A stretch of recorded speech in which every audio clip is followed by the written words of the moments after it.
Hi, I'm James. I'm about to attempt the Anglesey Coast Path, hoping to break the current record.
So Anglesey, it's the coastal path in itself is 135 miles, or 216 kilometres, depends what you want to work with, and it's around 4,000 metre of vert, but it's beautiful. Like the whole coastline is beautiful. And if you want to do it in little chunks, it's amazing. It's an amazing little place to be. And I've lived here majority of my life. I lived down in South Wales for a brief period, but I've always lived here and I've always loved it. And I've always wanted to achieve the full distance, and yeah, maybe a bit mental trying to do it in one go, but I think if you want a big adventure, it's somewhere you have to sort of give a go to, because it's, like I said, it's absolutely beautiful. So the drop bag, something I did differently to last time. So on the last attempt I did, I basically utilised shops rather than anything else, and it sort of just took too much time away, and there's a lot of pressure. So this time I built up 7 drop bags. And what I did in every single one was had whole meals, so I had like sausage, sarnies and stuff. Enough gels then to get to the next checkpoint, water to keep me going as well, and then something sugary, so either like a bar, a chocolate bar, or like a squares bar. I also put a lot of dry clothes in there, so I always made sure I had a t-shirt in there and like a long top in there, because I knew going through this sort of time of year I was going to get cold and I was going to get sweating a lot, so I wanted to make sure I kept replacing that. I made sure I had socks as well, which worked out to be the best thing I ever did, because like I said, my feet just got absolutely torn apart. Yeah, so started at Drier Bay midnight, And then I planned my first checkpoint then to be at Valley Cobb, which is 25 kilometres away. I based my timings, or the checkpoint timings, on a 40-hour sort of overall finish time, because I think the record stood at 41 hours and 46 minutes. So if anything did sort of go wrong during that, I still had an hour and a bit to play with. And like I said, the first from here to Valley was okay. There wasn't any issues going on there. It was quite chilled, quite relaxed. Like I said, I'd only just started. The wind was behind me for the majority of it, obviously, until I got to the mountain. And I think I got there, am I right in thinking, about an hour and a half ahead of time. And I relaxed at most of the points. Like I said, I walked most of the mountain. I didn't really run up most of it. Coming off Holyhead into the Penrose area and then onto the Cobb, I walked majority of that as well, just to sort of gain a bit of time there. But yeah, it was quite relaxed, that first section. There was no issues at all. And then once I got to the checkpoint, I did all my admin bits, got all my nutrition back on, and then I sort of walked off then with my sausage bath that I had. And yeah, it was good. It felt good at that point. So very, very boggy, especially running up to South Stack. A lot of it is closer to the coastline than most of the other route, and so there was a lot of puddles, there was a lot of bogged areas, especially coming off the mountain as well into the rocky coast area. There was a lot of big puddled area that you had to run through. So I found quite early on that it was going to be one of those days with the wetness and the flooding. But like I said, I got to the checkpoint, I did some admin bits with my feet, and just carried on.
Yeah, so originally when I set up the checkpoints, I planned to do them sort of 25 kilometres apart, but then I altered that slightly somewhat. So this one was a little bit longer. I'm sure it was around 30 kilometres this one, because I originally planned it to be in Kemlyn Bay rather than Chemice Bay, but I just altered it slightly. This was actually quite a really nice checkpoint for me, because it was sort of transitioning from the dark time into the daytime, so that was a nice little uplift as well. And I had the wind sort of for moments of it behind me, and it wasn't as strong because I had the coastline to my right, so it sort of shaded me for a bit. And yeah, it was still a very boggy route, but other than that, it was okay. Like, everything was going okay at this point early on, especially. There were moments, like I said about the coastline, that I was running for a bit and it would come over, the wind would crash me and stuff. There was a couple of small rain showers, but again, they were very, very, very small and inundated. But yeah, up until I was in that between valley and the second checkpoint, everything seemed to be going as planned. The pace was probably a little bit not too quick, but I was trying to aim for around 9 to 10 minutes a kilometre. I was probably hitting about 8:39, so I could have backed off slightly, which I think I did in some of the climbs. There was a few climbs there, more hiking than anything, but I sort of walked rather than fast hiked. But yeah, it was going to plan at this point, definitely going to plan.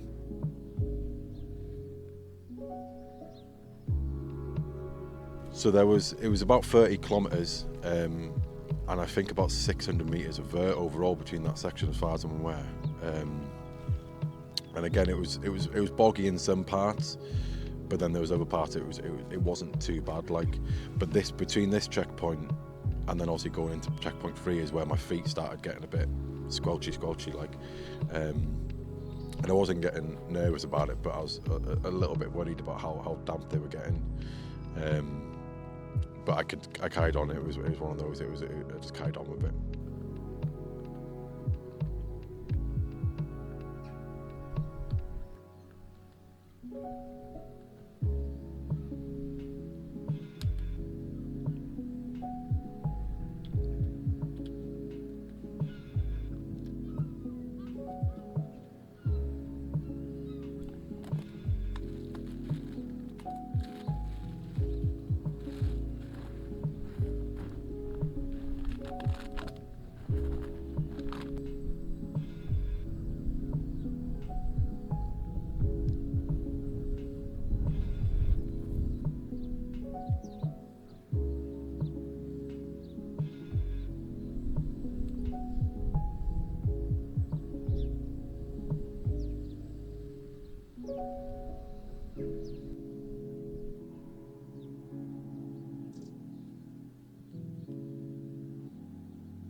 Flying here. I'm trying to slow it down a bit, but it's not happening. I think I'm going to be like 3.5 hours ahead here. Well, that's time, but that's like an hour and 40 minutes off the record as well. So maybe like 5 hours ahead, maybe 6 hours. I'm just trying to slow it down a bit. But I'm hoping, the plan is, because at the moment my nutrition's going really well. The pace is alright. So I'm going to bank about 6 hours by the time I get out of here. And I'm hoping to have an easier night section, that's the plan. And just take it a bit easier. Because I think I found on that first section this morning, my head just falls off, you know. I just couldn't be arsed, I don't know why. And as soon as the daylight came up, boom, I was off. So I think it's more mind over matter than anything else. But there we go.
So between every checkpoint, I tried to drink at least a litre of water, which I maintained all the way round. The only one I didn't was the first checkpoint. I probably only drank half a litre, if that. But again, it was very early on there, so it didn't really concern me. But other than that, I maintained at least a litre of water between every single section.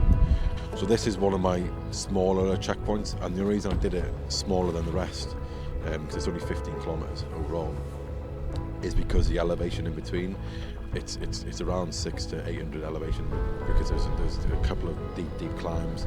There's one coming out of a church and then down, and then there's one going through the brickwork as well, and it's literally up and down, up and down, up and down. And when I did it on my previous attempt, I wasted a lot of time there, so I sort of shortened the sections up for the 2 checkpoints just so I could have a respite in between and respite after it. So I'm sure it was about 2.5 hours in between. And for a 15k stretch, it's quite a long time, but that's because I reduced it down somewhat, because like I said, my feet started getting a bit damp, a bit soggy. But I knew that I'd have shoes at the next checkpoint to change into. And the elevation was, like I said, it was a bit tougher than the previous sections, but that's why I reduced the speed down a bit.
So the next section was then a longer one again. So that was from Amloch through to Benchleck. That was just over 30 kilometres.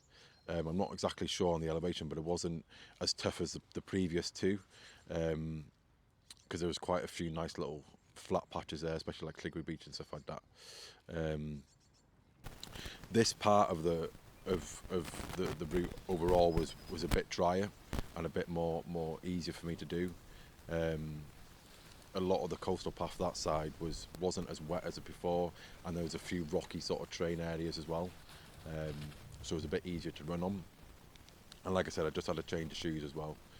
The wind, as I was coming then towards Benchleck, that's when I started changing my direction on the island, if you're looking at it as a north east south west, and that's when the wind then started coming at me more.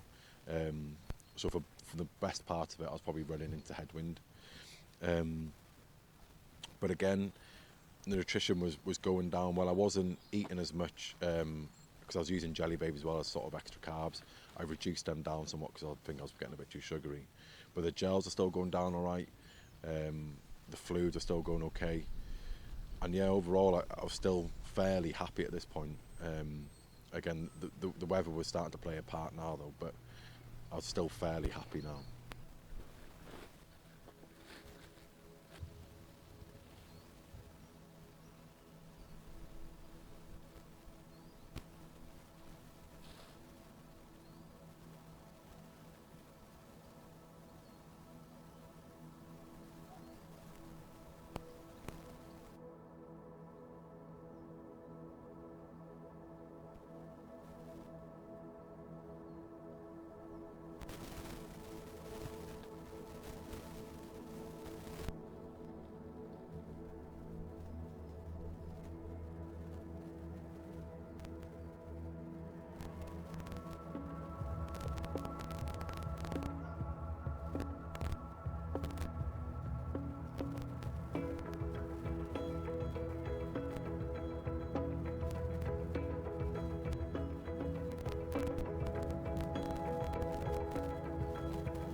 The next section was Benllech into Menai Bridge. This again was around another 30 kilometres.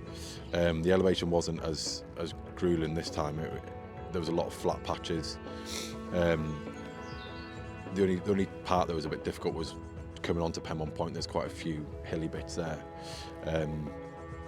But this is where it sort of started not going downhill, but it was on its way to start going downhill. The wind just became incredibly strong. There was a few rain showers that sort of made me question what I was doing. My feet were just getting battered, like there was just no respite from it. And then because obviously coming off Red Wharf Bay, well actually prior to that, so just before so I think it was just coming out of Benllech, I think it was, there was a part of the section that was completely flooded. Even before, so yeah, just on other points as well, so there's a few parts of the route that was just completely flooded, so I diverted 3 or 4 times, so I diverted in between this one as well. And yeah, then as I said, come on to Penmon Point, there was a few flooded areas there, and then coming off Penmon Point into the beach area, there's about a 2 or maybe a 3 kilometre beach run which is just pure rocks, and this is where my mind started playing like complete tricks on myself. I was seeing things that weren't really there. So coming into Beaumaris, I was feeling a bit sorry for myself, and my mind was a bit dark, like. But I pushed on, climbed the hill then into the back of Llandegman, and then ran on into Menai Bridge.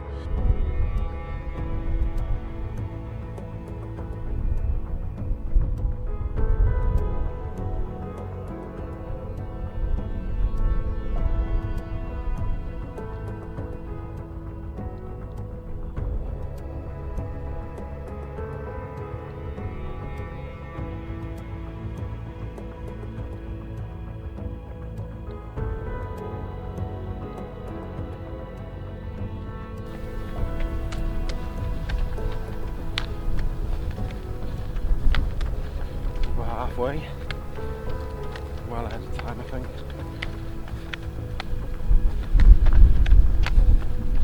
About to go into 10 hours of darkness. What a treat.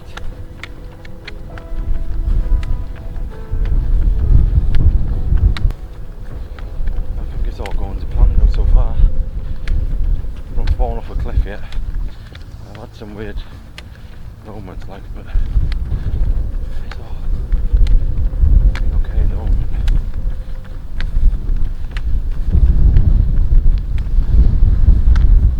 But that headwind, man, Jesus. What is it doing?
very deep and dark hole, which I'm struggling to come out of.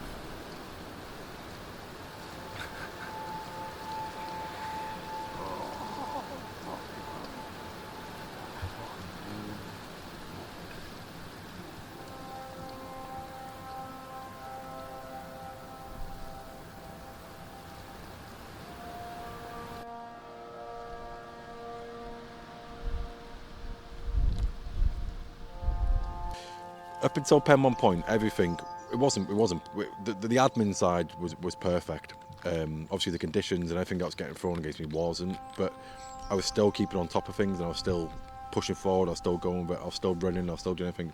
But then coming off Penmon Point, things just started unraveling, and I just couldn't bring them back quick enough.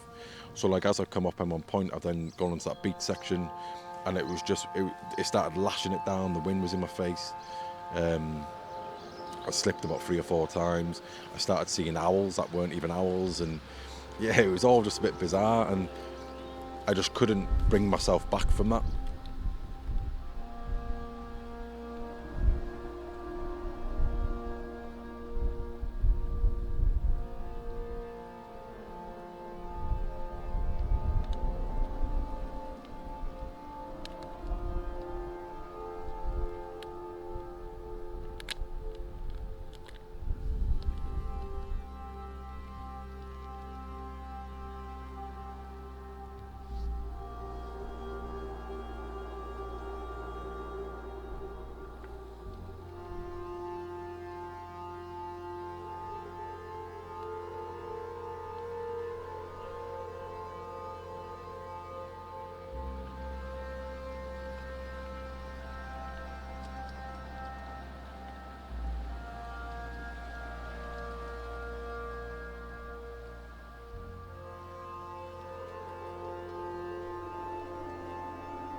You come out the top of Menai Bridge, it's like on the roundabout areas if you're going then towards Llanfair PG, and then you sort of drop off an embankment into like a foresty area, and then like I said, a lot of it is boardwalked.